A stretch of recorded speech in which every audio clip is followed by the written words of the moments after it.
Hello, तुम्हा सगळ्यांचं आणखीन एका नवीन व्हिडिओमध्ये खूप खूप स्वागत। आज मी तुम्हाला सिंपल असे दडपे पोहे करून दाखवणार आहे, त्यामुळे व्हिडिओ शेवटपर्यंत नक्की बघा। त्यासाठी लागणारे साहित्य आहे कांदा, टोमॅटो, मिरची, कोथिंबीर, तळलेले शेंगदाणे, ओलं खोबरं, बारीक शेव, साखर आणि पोहे। सर्वप्रथम एका चाळणीमध्ये आपल्याला हे पोहे स्वच्छ धुवून घ्यायचे आहेत।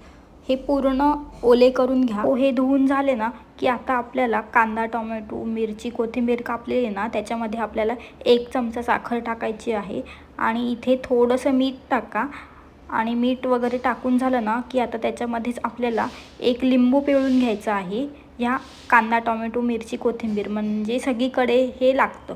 ह्याच्यामध्ये आता लिंबू पिळून घ्या। तुम्ही लिंबू नाही वापरलं तरी चालेल, ऑप्शनल आहे, पण आम्हाला लिंबू वापरलेलं आवडतं, थोडं आंबट गोड, त्याच्यामुळे आम्ही लिंबू वापरतो। लिंबू, मीठ आणि साखर टाकली ना की हे सर्व एका चमच्याच्या सहाय्याने मिक्स करून घ्या। तुमच्या इथे दडपे पोहे कसे करतात मला कमेंट करून नक्की सांगा। आता आपण जे पोहे धुवून घेतले होते ना, आता त्याच्यामध्ये मीठ टाकले, वरून त्याच्यामध्ये तळलेले शेंगदाणे टाकलेत।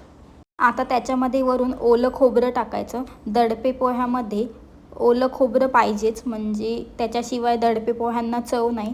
आणि आम्ही कोकणातले त्याच्यामुळे खोबरं तर लागतंच। शेंगदाणे, खोबरं, मीठ टाकून झालं ना पोह्यामध्ये की हे सगळं छान मिक्स करून घ्या। आणि आता त्याच्यामध्ये आपल्याला कांदा, टोमॅटो, मिरची, कोथिंबीर आणि लिंबू पिळलेलं जे होतं ना ते आता आपलं सर्व हे पोह्यामध्ये आपल्याला मिक्स करून घ्यायचं आहे।